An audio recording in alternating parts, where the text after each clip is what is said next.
नमस्कार, मैं रवीश कुमार। जम्मू कश्मीर पुलिस ने अपने डीएसपी दविंदर सिंह को बर्खास्त करने की सिफारिश की है। कड़ी कार्रवाई के नाम पर यही ब्रेकिंग न्यूज़ है। इसके पहले कड़ी कार्रवाई यह हुई थी कि गिरफ्तार डीएसपी को निलंबित किया गया था। क्या आप इसी सूचना का इंतजार कर रहे हैं या आतंकियों के साथ गिरफ्तार डीएसपी के बारे में कुछ और जानना चाहते हैं? जो अफसर आतंक के आरोप में जेल में है वो निलंबित रहे या बर्खास्त रहे, क्या फर्क पड़ता है? 4 दिनों से एजेंसियां डीएसपी दविंदर सिंह से पूछताछ कर रही हैं। बेशक लोग यह जानना चाहते होंगे कि इस अफसर का नेटवर्क क्या था, किसके इशारे पर यह आतंकियों को लेकर दिल्ली जा रहा था, पुलिस के भीतर इसके किन किन लोगों से संपर्क हैं। आप इन सवालों के जवाब जानना चाहते होंगे, ना कि कुर्की और निलंबन की प्रक्रिया के बारे में।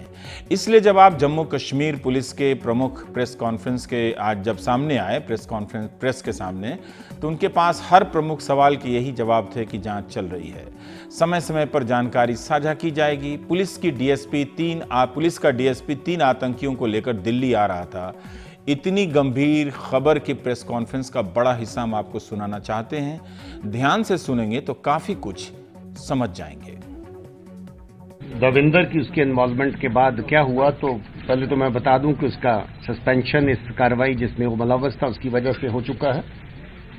After that his sacking is also being recommended and government would take a call on that. और इसके साथ साथ जो पहले मैंने कल बताया था कि उसको government of India, MHA, president of India की तरफ से किसी तरह का कोई गैलेंट्री या मेरिटोरियस मेडल नहीं मिला है। जहां की एस्टवाइल स्टेट की तरफ से एक मेडल उसको मिला था, जो पुलवामा की पुलिस लाइन के अंदर जब फदाइन अटैक हुआ था उसमें उसके रोल के लिए, उसके काम के लिए।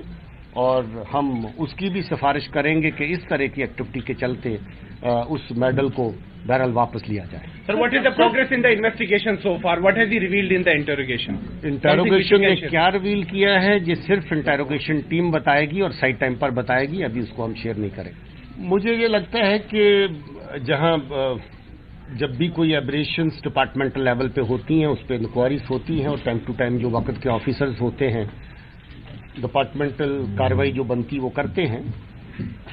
इसके सिलसिले में भी जब कभी कोई ऐसी बात हुई तो इंक्वायरीज हुई और कुछ एक जगह पर इसको अपनी जगहों से निकाला भी गया। मगर उसके बाद भी क्योंकि इस तरह का कोई सिलसिला नहीं था कि नौकरी में तो था, और नौकरी में चलते जब आपको बाकी पैरामीटर्स आप पूरे कर रहे हैं तो आपकी प्रमोशंस भी टाइम टू टाइम साथ साथ चलती रहती हैं।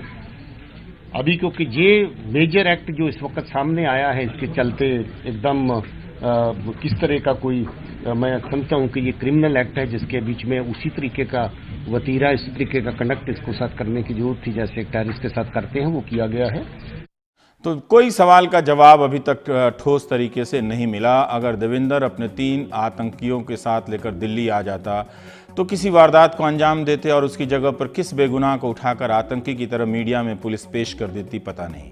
याद कीजिए ऐसे मामले में किस तरह आतंकवादी को हथियारों के साथ पेश कर दिया गया और जिनमें से कई 20-20 साल बाद सबूतों के अभाव में बरी हुई। खबरें चुप्पी की चादर ओढ़कर किसी तहखाने में बैठी हैं।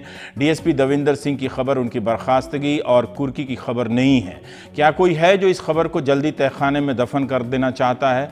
कुछ भी दावे से नहीं कह सकते। दिल्ली में चर्चा जरूर है कि क्या खुफिया तंत्र में कोई किसी को चुनौती दे रहा है जिसके कारण दविंदर को पकड़ा गया। अगर यह थ्योरी सही है तो फिर सवाल तीर की तरह अंधेरे में अपना निशाना ढूंढेंगे ही।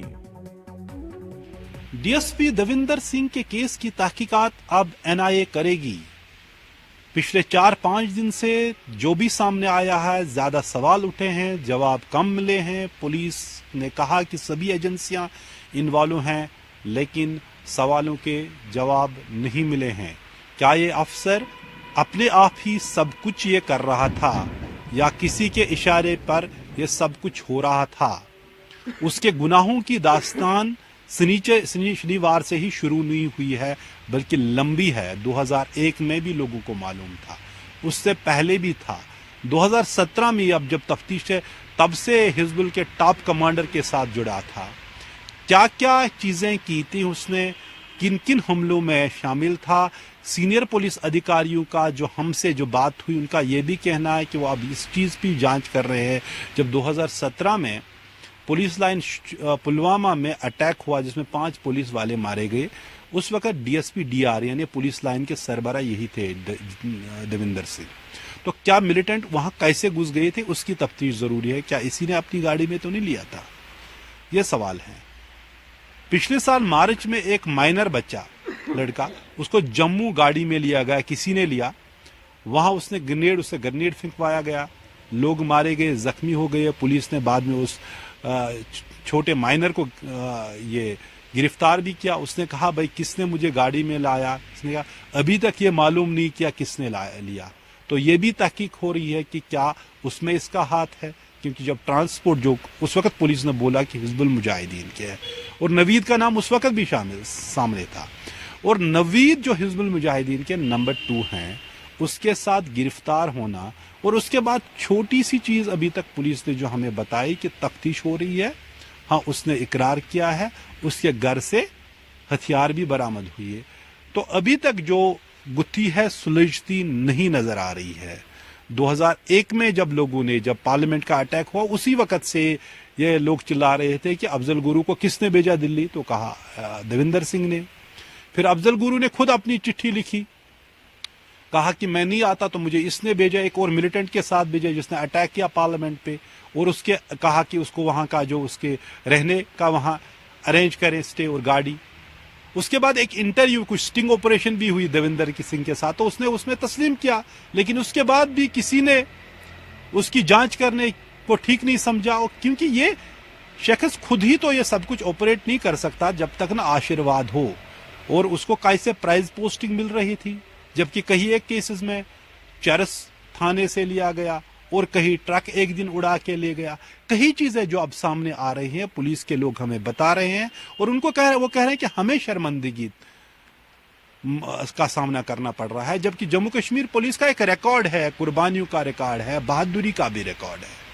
कुर्बानियां यह है कि 1800 जो पुलिस के लोग हैं वो मारे गए मिलिटेंसी के खिलाफ लड़ते हुए।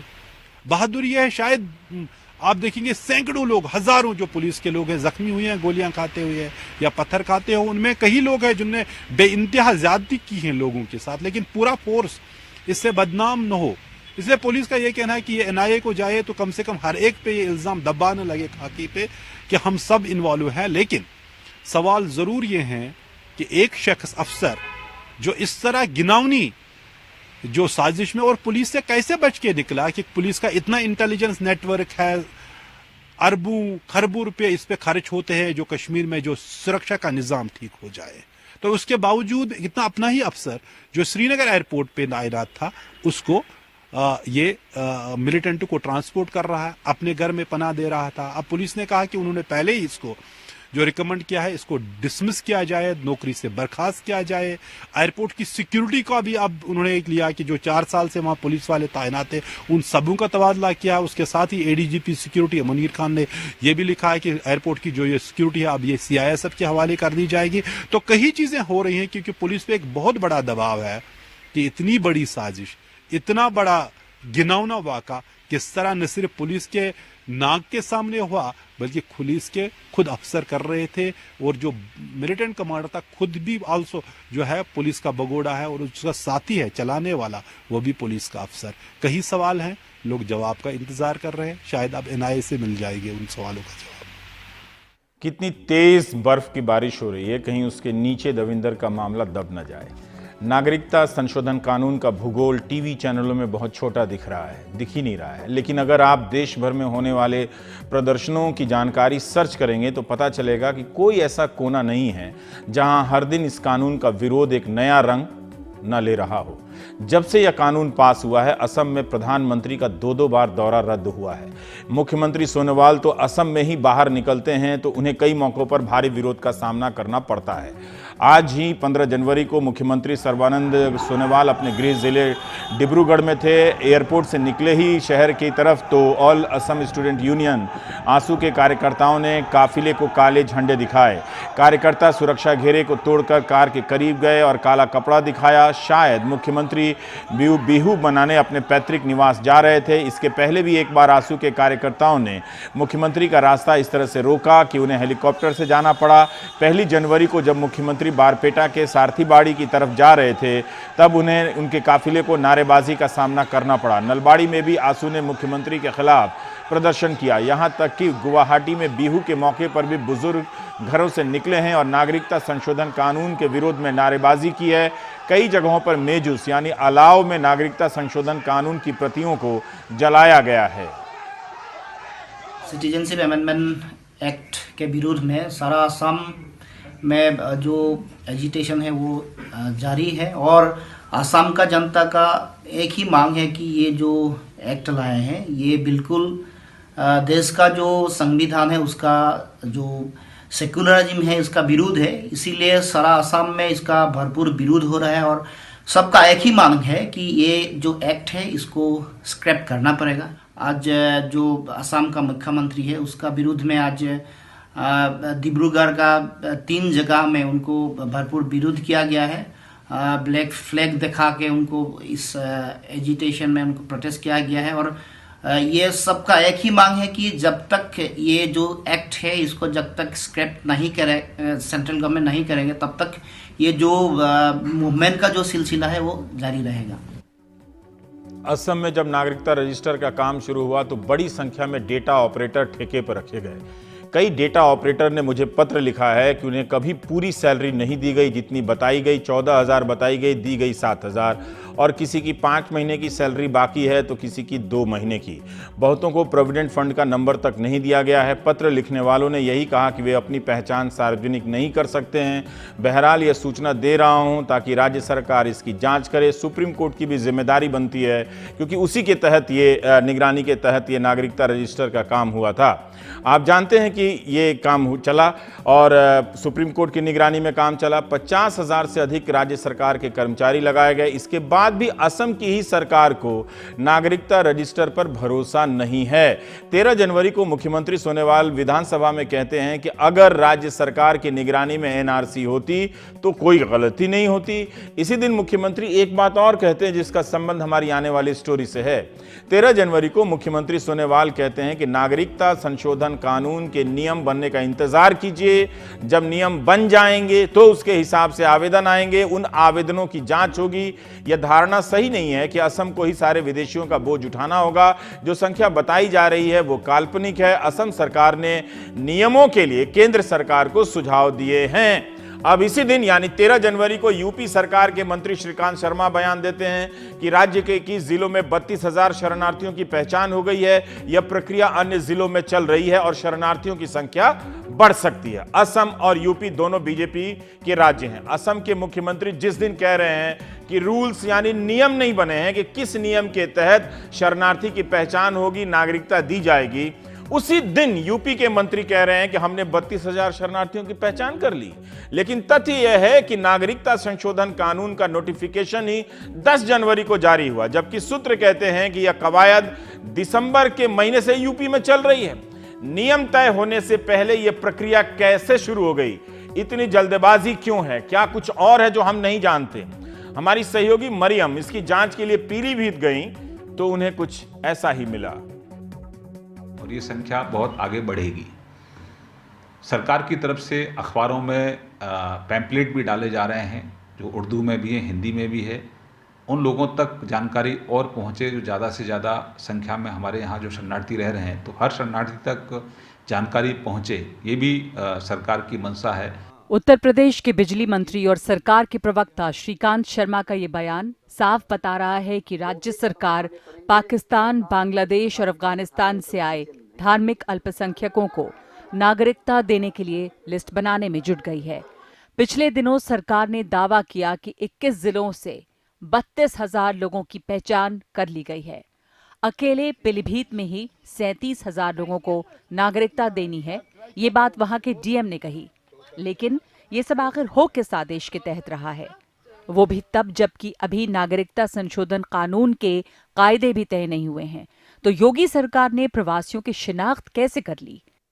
इसके पीछे ये एक दस्तावेज है जो सरकार की तरफ से सभी जिलाधिकारियों को भेजा गया है। इसमें एक प्राथमिक क्विक सर्वे तत्काल उपलब्ध कराने की बात कही गई है। जिस प्रारूप में सूचनाएं देनी है वो भी बताया गया है और ये भी कहा गया है कि ये सूचना 3 दिनों में संकलित कर दी जाए। इन सब का आधार ये एक लेटर है जिसपे ना कोई तारीख है, ना कोई दस्तखत है, ना कोई लेटर हेड है। सिर्फ ये कहा गया है कि एक शरणार्थी सूची है और इसमें ये कहा गया है कि इस सीए एक्ट के लाभ प्राप्त होने के लिए एक क्विक सर्वे तत्काल में उपलब्ध कराया जाए और उसमें इन्होंने कहा है कि 7 आइटम्स पूछे गए हैं। पर्सन का नाम, उनके पिता का नाम, यहाँ इंडिया में उनका पता क्या है, वो कहाँ से आए हैं, कब आए थे और अगर कोई विवरण है उनके साथ जो भी अत्याचार हुआ है उसका कोई विवरण हो और मोबाइल नंबर। इसमें ऐसा कुछ कहा नहीं गया है कि कोई दस्तावेज उनसे लेना है जिससे प्रूव हो कि ये जो 3 कंट्रीज है सीएए में जो मेंशन 3 कंट्रीज है, बांग्लादेश, पाकिस्तान या अफगानिस्तान, इन 3 कंट्री से आए हैं, इसका कोई प्रूफ नहीं मांगा गया है। ये भी मांगा नहीं गया है कि कोई प्रूफ इसके बारे में मांगा जाए कि ये 2014 से पहले इंडिया में आए हैं, इसकी भी सबूत मांगी नहीं गई है। और सबसे इंटरेस्टिंग ये है, अगर इसमें देखा जाए तो इसमें कहा है कि सारे इन्फॉर्मेशन एक जीमेल आईडी के ईमेल आईडी पे भेजना है, citizenship@gmail.com। अब प्रशासन के सूत्रों का यही, डिस्ट्रिक्ट मजिस्ट्रेट ने तो साफ साफ मना कर दिया है इसके ऑथेंटिसिटी को वैलिडेट करने के लिए, लेकिन हमारे सूत्रों ने हमसे कहा इनफॉर्मली कि ये लेटर एक्चुअली में इनको राज्य सरकार से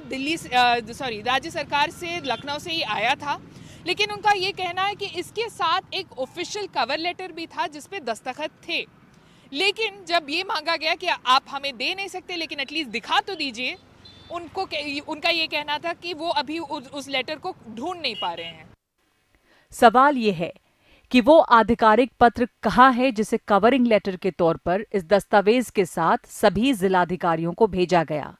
प्रवासी होने या धार्मिक उत्पीड़न का कोई सबूत क्यों नहीं मांगा गया? इस दस्तावेज में ये क्यों नहीं पूछा गया कि प्रवासी कब से भारत में निवास कर रहे हैं? इसके जवाब में यूपी सरकार के सूत्रों का यही कहना है कि नागरिकता संशोधन कानून से जुड़ी लिस्ट अभी एक अनौपचारिक कवायद है। लाभार्थियों की कोई सूची अभी दिल्ली नहीं भेजी गई है। उनका ये कहना है कि ये सिर्फ एक प्रिलिमिनरी सर्वे है, इसमें और जांच की जरूरत है और उसके बाद जब और जांच होगी तो उस टाइम पे वो सारे दस्तावेज मांगेंगे, सारे सबूत मांगेंगे, उसी के बाद फाइनल लिस्ट प्रिपेयर होगी। ये सिर्फ एक प्रिलिमिनरी इंक्वायरी था, प्रिलिमिनरी लिस्ट बनाया गया है। इनफैक्ट हमारे सहयोगी ने लखनऊ में भी बात किया था वहाँ के ऑफिशियल से, उनका भी यही कहना था कि ये एक इनफॉर्मल एक्सरसाइज था, कोई जस्ट एक इंक्वायरी के तौर पे एक इनफॉर्मल एक्सरसाइज की गई थी, ये कोई ऑफिशियल एक्सरसाइज नहीं है। विपक्ष के तमाम एतराज और देश भर में विरोध के बावजूद संसद में पास कराया गया नागरिकता संशोधन कानून 10 जनवरी से ही अमल में आया, लेकिन उससे पहले उत्तर प्रदेश में लिस्ट बनाने की ये मुहिम कई सवाल खड़ी करती है। इस बीच हजारों प्रवासी सालों से नागरिकता मिलने का इंतजार कर रहे हैं। पीलीभीत में हमें ऐसे कई परिवार मिले जो सालों से उत्तर प्रदेश में रह रहे हैं और धार्मिक उत्पीड़न की वजह से भारत में रहने आए, लेकिन इनमें से कई परिवारों के पास जरूरी कागजात नहीं हैं, धार्मिक उत्पीड़न होने के सबूत भी नहीं हैं। ये लोग नागरिकता पाने के लिए परेशान हैं। मेरा पास नहीं है, वो सब कुछ नहीं है। कुछ नहीं। अच्छा, यहाँ जौन है ही है बस। रेशन कार्ड भी वही सब है, सब और कुछ नहीं। इसके तो कोई प्रमाण नहीं है, उसके प्रमाण तो जो है सभी जगह में खबर चल गया, सब जानते हैं कि वहाँ अत्याचार हो रहा है हिंदू के ऊपर। करीब 50 साल से ऊपर हो गया यहाँ रह रहे, तो आप साबुत कैसे दिखाएं हुआ? अब जो हुआ अत्याचार हुआ वहाँ तो हुआ ही, उसका तो कोई साबुत नहीं है। सरकार का कहना है कि किसी भी विदेशी को अपने आप नागरिकता नहीं मिलेगी। जो लोग जांच के बाद पैमानों पर खरे उतरेंगे उन्हें ही नागरिकता मिलेगी। ऐसे में इन सभी लोगों के दावों पर फैसला करने में काफी वक्त लग सकता है। इस सब के बीच सवाल यह है कि यूपी सरकार की जल्दबाजी क्या वोटों की किसी राजनीति के तहत देखी जाए। पीलीभीत से मरियम अल्लवी की रिपोर्ट, एनडीटीवी इंडिया के लिए। उत्तर प्रदेश के लगभग हर जिले में 3 बड़े हिंदी अखबारों के ब्यूरो हैं, जहां पर बहुत ही काबिल पत्रकार 8, 10, 20 की संख्या में हैं।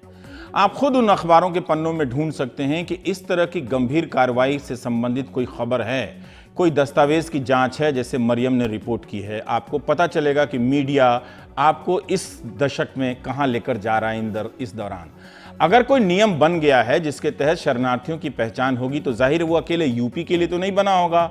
अगर नियम ही नहीं बने हैं तो कैसे पहचान की गई? अगर बन गए हैं तो यूपी सरकार असम सरकार को भी बता दे। तो ग्राउंड रिपोर्ट बता रही है कि नागरिकता जैसे गंभीर मामले में भी किस तरह मनमाने ढंग से कार्रवाई हो रही है और गुप्त रूप से। इन्हीं सब बयानों और कार्रवाइयों के कारण नागरिकता कानून को लेकर सरकार की सफाई लोगों में विश्वास नहीं जगा पा रही है। यही कारण है कि 1 महीना हो गया इस कानून को आए, लेकिन विरोध प्रदर्शन का सिलसिला अभी तक थमा नहीं। जिस बेंगलुरु में 19 दिसंबर के भारत बंद के दौरान हुए प्रदर्शन के बाद 2 लोगों की पुलिस फायरिंग में मौत हो गई थी, उसी बेंगलुरु के पास शाह गार्डन मैदान का यह नजारा देखिए। आईएएस की नौकरी छोड़ने वाले हर्षमंदर और कन्नन गोपीनाथन ने इसमें हिस्सा लिया। लोगों के इस हुजूम में सभी धर्मों के लोग शामिल हैं। मंच पर श्री श्री ज्ञान प्रकाश स्वामी हैं तो बेंगलुरु के bishop reverend Peter Paul Saldanha भी। बेंगलुरु में ईसाई समुदाय के आर्क बिशप ने प्रधानमंत्री को ज्ञापन दिया है कि धर्म के आधार पर नागरिकता भेदभाव के अलावा कुछ और नहीं। ईसाई धर्मगुरुओं ने उन समुदायों के प्रति सहानुभूति जताई है जो इस कानून के कारण खुद को अलग थलग महसूस कर रहे हैं। नागरिकता संशोधन कानून में 3 देशों से आने वाले ईसाई धर्म के लोगों को भी नागरिकता देने की बात है। इसके बाद भी ईसाई समुदाय इस कानून को भेदभाव से भरा मानता है। इसका आयोजन द मुस्लिम सेंट्रल कमेटी ने किया था। प्रेसिडेंट ऑफ कैथोलिक सभा ने भी इसमें हिस्सा लिया। इसकी सुरक्षा का इंतजाम बता रहा है कि पुलिस को कितने लोगों के आने का अंदाजा रहा होगा। इस प्रदर्शन की सुरक्षा के लिए 500 sub inspector, 300 police inspector, 100 DSP, 18 ASP, 11 SP, 1 DGP और 3 एडीजीपी स्तर के अधिकारी तैनात किए गए थे। बेंगलुरु से ही सटे एक जगह पर चलती नावों में इस कानून का विरोध किया गया था। लोगों ने इस तरह से बोट में जाकर इस कानून का विरोध किया है।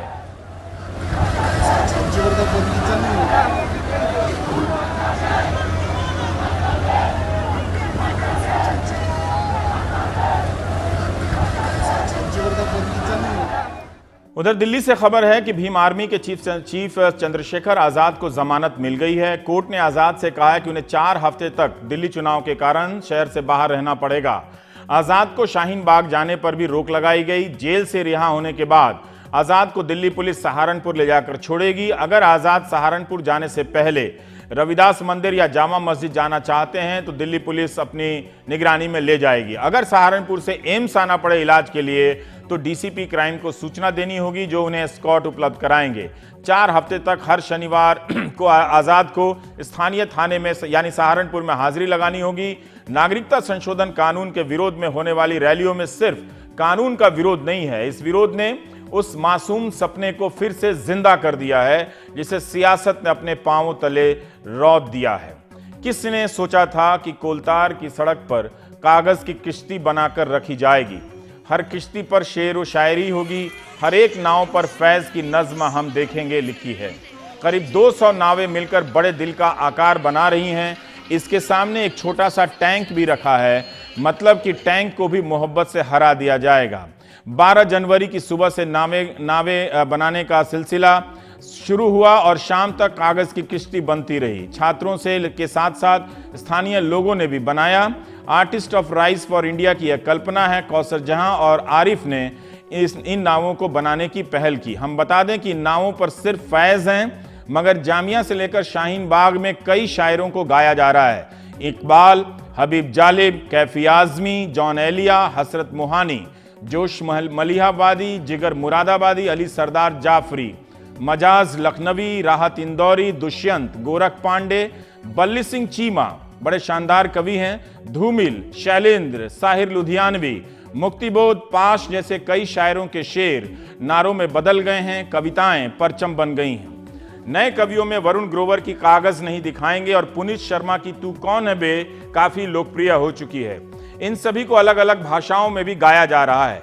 यही नहीं, जिन्होंने कभी कुछ नहीं लिखा वो भी लिखने लगे हैं, कवि हो रहे हैं, शायर हो रहे हैं। उनके लिए यह मौका उस खाई पर पुल बनाने का भी है जिसे चैनलों के हिंदू मुस्लिम डिबेट और सियासत ने चौड़ी कर दी है। आपने पिछली बार कब हिंदू, मुस्लिम, सिख, ईसाई हम सब हैं भाई भाई वाला पोस्टर देखा था। कई लोगों के लिए यह पोस्टर बीते जमाने की बात हो गई थी, लेकिन अब फिर से इसकी वापसी हो गई है। कलर सिनेप्लस की फिल्म पत्रकार अतिका अहमद फारूकी ने भी इस मौके पर एक नज्म लिखी है, आप सुनिए। हेलो, मैं हूं आतिका फारूकी और ये नज्म है कौमी यकजहती यानी कि कम्युनल हार्मनी के नाम। मेरी आंखों ने मक्का भी देखा है, मथुरा भी, मेरे पूर्वजों ने ईद भी मनाई और दिवाली भी। मंदिरों के रास्तों में रफ्तार धीमी की हमने, मस्जिदों की सीढ़ियों पर रुक के अजान सुनी। ईसाइयों के स्कूलों में तालीम पाई, सिखों के घरों में जिंदगी बिताई। मेरे दोस्तों की फहरिस्त में रंग बहुत है, मेरी दुनिया के दायरों में तरंग बहुत है। मेरे खाने में मेरा मजहब साफ नहीं दिखता, मेरे घर के दरवाजे पर धर्म नहीं रहता। मेरे पहनावे में तहजीब है, धर्म की छाप नहीं। मेरी जुबान पे मेरी परवरिश है, मजहब की ताप नहीं। मेरे त्योहारों में कोई त्योहार इज्जत से खाली नहीं। क्रिसमस भी मेरी, लोहड़ी भी मेरी, सिर्फ ईद दिवाली नहीं। धर्म से लोग एकजुट नहीं किए जाते, काश कि वो घरों से निकले और जाने, अपनी सोच को बड़ी करके दुनिया की सरहदें लांघें। अल्लामा इकबाल के पूर्वज कश्मीरी ब्राह्मण थे। हम निवाला और हम प्याला ही हम सफर हुआ करते हैं। इश्क उससे होता है जिससे घर की दीवारें मिलती हों, दिल उनसे जा लगता है जो एक पेड़ की छां में बैठे हों। अहले किताब ही जिंदगी की गांठ नहीं बांधते, डर सिर्फ आखिरत का ही नहीं, रहती जिंदगी का भी है। क्या मालूम कि तुमसे मजहब तो मिले मगर सोच नहीं। हमें दफनाया तो एक ही सलीके से जाए, पर जीवन की हर एक बात एक दूसरे पर बोझ रही। तो क्या कि मेरे खुदा का नक्श नहीं और तेरे रब की शक्ल है। तो क्या कि मेरा अंत जमीन में है और तेरा अंत हवाओं में। तो क्या कि तेरे पैदा होने पर कुछ, मेरे पैदा होने पर कुछ और हुआ था जश्न। तो क्या कि तेरी किताब ऐसी और मेरी किताब वैसी। तो क्या कि तेरे वास्ते नेताओं ने कुछ और वादे किए। तो क्या कि मेरे लिए नेताओं ने कुछ और झूठ कहे। तो क्या कि तेरे नाम के आगे कुछ, मेरे नाम के साथ कुछ और जुड़ा है। तो क्या कि हमारे इबादत खानों में फूल अलग हैं। तो क्या कि तू संस्कृत में, मैं अरबी में दुआ मांगू हूँ। तो क्या कि उन्हें हमारी दोस्ती से है डर इतना कि टीवी पे चलाते हैं मुहिम नफरत की। तो क्या कि उनकी आंखों में है खौफ हमारे लिए कि हम एक दिन उठेंगे, उन्हें कर देंगे बेनकाब। जो दिन रात लगे थे इतिहास बदलने में, जो इंतहा पसंद है वो सुन लें, ये आवाज बगावत की है। हम एक थाली में खाते हैं और हम निवालों में ब्याहते हैं। हम सायों में जश्न मनाते हैं और पड़ोसियों से हर वादा निभाते हैं। हमारा मरना चाहे अलग होगा, पर जिंदगी एक और जश्न एक मनाते हैं। तेरा भगवान वैसा है, मेरा अल्लाह ऐसा, हर दिन दो दो रब का उर्स मनाते हैं। किताबों में फर्क क्या है देख चुके बहुत, अब एक जैसा क्या है उसकी रोशनी फैलाते हैं। कयामत का इंतजार क्या करना हम वतनों, आने वाली नस्ल की तरफ अपना फर्ज आज ही से निभाते हैं। शुक्रिया।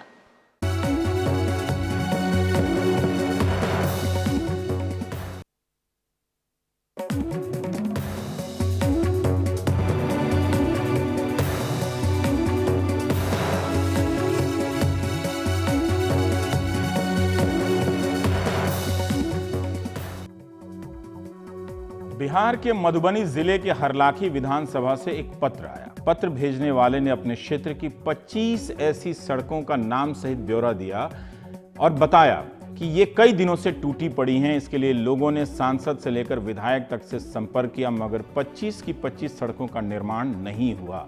जैसे रैमा गांव से मनहरपुर जाने वाली सड़क और गंगौर जाने वाली सड़क जर्जर हो गई है, कोई देखने वाला नहीं। व्हाट्सएप से आए इस मैसेज में अपनी समस्या को बताने की तैयारी देखकर एक बात समझ में आ गई। जब पत्रकारों ने बुनियादी सवाल छोड़ दिए तो लोग पत्रकार बनने लगे हैं। पर कुछ पत्रकार हैं जो अभी भी बुनियादी काम कर रहे हैं। हमारे सहयोगी उमा शंकर सिंह मधुबनी गए तो करहरा पंचायत के लोगों ने उन्हें बताया कि बस एक पुल की चाह है और कुछ नहीं। आज़ादी के समय से वे पुल मांग रहे हैं। कितनी सरकारें आकर चली गई मगर पुल नहीं बना। अब तो राज्य में डबल इंजन की सरकार है मगर पुल नहीं बन रहा है। दुखी यादव और मोहम्मद हाशिम दोनों ने उमा शंकर सिंह से इतना ही कहा कि एक पुल बनवा दीजिए।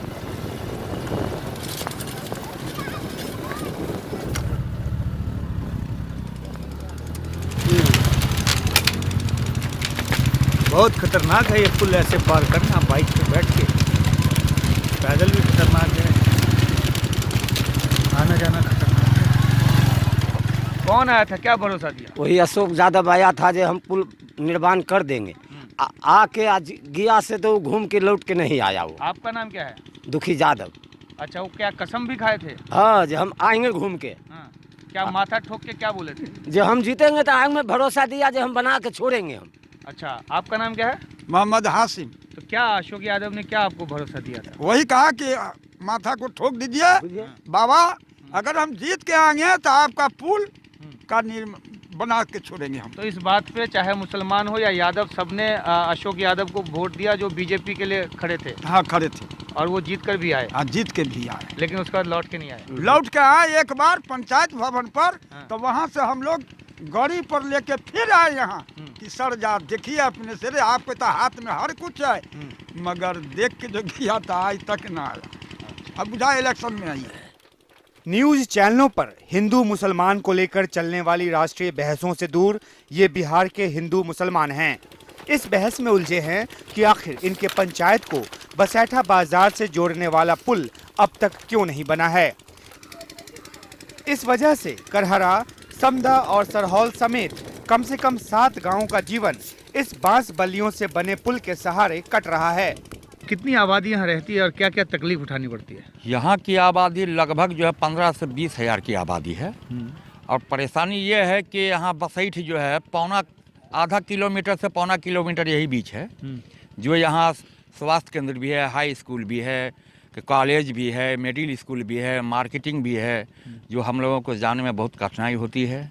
और ये जो पुल बना है ना सर, ये खिचड़ी पुल, ये गांव के चंदे से चलता है। लोग जो है बार बार चंदा देते देते भी परेशान हो जाता है। लेकिन हम लोग जो है उन लोगों का बहुत जो है पाँव पकड़ते हैं, दाढ़ी पकड़ते हैं, किसी तरीके से जो है हम लोग चंदा करके जुट करके इसको बनाते हैं। इसमें जो है बनाने में 10 से 15-20 दिन लग जाता है। तो इसका इधर गांव में कितने गांव है, कितनी पंचायत है और आबादी में कौन कौन लोग रहते हैं? इस आबादी में हर एक जाति के लोग हैं यहाँ, छोटे बड़े जितने जाति हैं सब हैं यहाँ। और यहाँ से जो है इस पंचायत के ज्वाइंट में जो है 3 पंचायत है, 3-4 पंचायत है यहाँ बगल में, जो सबों का रास्ता में इधर ही से जाना होता है।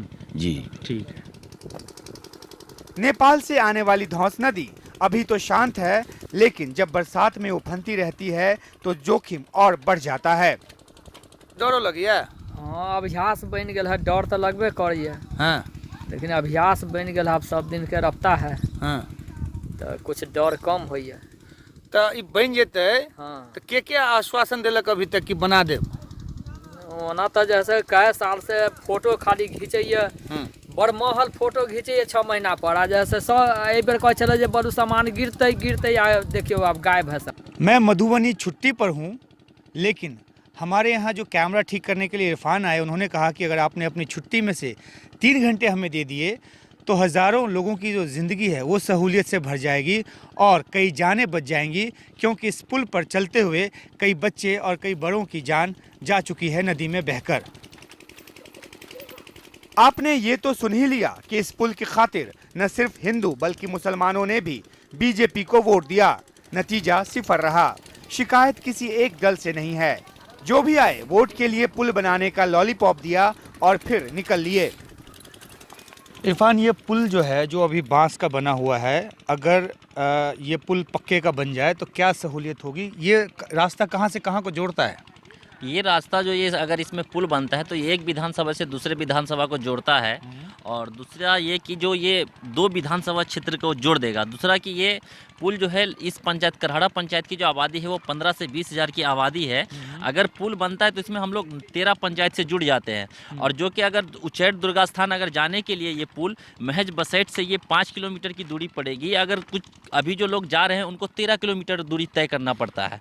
अगर ये पुल बन जाता है तो मूल सुविधा जैसे बाजार का सामान लेना, मिडिल स्कूल, हाई स्कूल सब नदी के उस पार है। तो इस पंचायत से हर रोज जो इस पुल से सब बच्चे जो आना जाना करते हैं वो 200 से 250 के बच्चे जो मिडिल स्कूल और हाई स्कूल बसेट के लिए जाते हैं। और यहाँ हमेशा हर बाढ़ में समस्या लगी रहती है कि 1 से 2 बच्चा हर साल डूब के उसकी मृत्यु हो जाती है। इस चचरी पुल से अभी 2 दिन पहले ही एक बच्चा जब जा रहा था, एक साइकिल जब साइड से गुजरी तो वो बच्चा बुक वगैरह लेके वो नदी में गिर गया, जिसका वो बच्चे तो तैर के बाहर आ गए, उसको लोगों ने बचा लिया, लेकिन उसका जो बुक का वगैरह जो था, किताब वगैरह, वो उसका नुकसान हुआ। और हर यहाँ जो लोग हैं वो काफ़ी मिडिल फैमिली से आते हैं। मुस्लिम यादव का ये बस्ती है और शायद यही वजह है कि हम तक सरकार की योजना शायद नहीं पहुंच पा रही है, क्योंकि ये मुस्लिम और यादव का जो ये वोट बैंक है, और जितने भी हुकुमदेव बाबू हो या शकील साहब हो या इधर से भावना झा हो या प्रेजेंट में सुधांशु शेखर हो विधायक, लोगों ने हर जनप्रतिनिधि ने वोट बैंक बना के इस पंचायत को रखा है। और उसी लिए वो अभी तक लोग उसके नाम पे वोट कर रहे हैं कि पुल दे देंगे, हम पुल बनवा देंगे, इस 5 वर्षीय में पुल बनवा। कितने साल हो गए आप लोग को पुल की डिमांड करते हुए? पुल की डिमांड करते हुए लगभग हम तो अपनी अकल से कर ही रहे हैं, और हमारे पूर्वजों ने किया वो अलग किया। हम यहाँ से लेके प्रधानमंत्री के यहाँ तक, मुख्यमंत्री आवास तक गए हैं। मुख्यमंत्री के आवास के दरवाजा को ठोके हम लोगों ने, मुख्यमंत्री के जनता दरबार तक को ठोके हैं, लेकिन उन्होंने ही आश्वासन, जैसे एक पॉलिटिकल लीडर जैसे आश्वासन देता है, उसी तरीके से उन्होंने भी आश्वासन दिया कि आपकी समस्या दूर होगी और जरूर हम पुल निर्माण का काम करेंगे उस पंचायत से। मधुबनी जिला मुख्यालय से 30 किलोमीटर दूर ये इलाका हरलाखी विधानसभा का हिस्सा है। विधायक सुधांशु शेखर सत्ताधारी जेडीयू के हैं, सांसद बीजेपी के अशोक यादव हैं, लेकिन आलम यह है कि यहाँ एक सड़क भी गांव वालों को खुद अपने पैसे से बनानी पड़ी। ये सड़क किसने बनाया? ये ग्रामीण के द्वारा बनाया गया हुआ ये सड़क है, जो 1,30,000 रुपए के चंदा कर हिंदू मुस्लिम सभी के चंदे से ये सड़क का निर्माण किया गया है। ये सड़क नहीं होती तो कितनी दूर से जाना पड़ता? 1.5 किलोमीटर हम लोग को कच्ची सड़क चलना पड़ता। तो ग्रामीण ने यहाँ सोचा कि जब हम 1.5 किलोमीटर कच्ची सड़क घूमेंगे तो इससे बेटर है कि हम 200 मीटर घूमें। हम लोग को एक बार चंदा कर इसका ये सड़क का निर्माण करना है, तो चंदा कर और ये सड़क का निर्माण किया गया है। लेकिन पुल के लिए लाखों रुपए और इंजीनियर चाहिए, वह गांव वालों के बूते के बाहर की चीज है। नहीं तो अपने बच्चों की जान की खातिर वे ये भी कर लेते। मुख्यमंत्री नीतीश कुमार के 1.5 दशक के शासनकाल में विकास की बड़ी बातें होती है। प्रदेश में विकास हुआ भी है, लेकिन थोड़ा सुदूरवर्ती इलाके में चले जाने पर विकास की ऐसी तस्वीर सामने आती है। Uma Shankar Singh, NDTV India.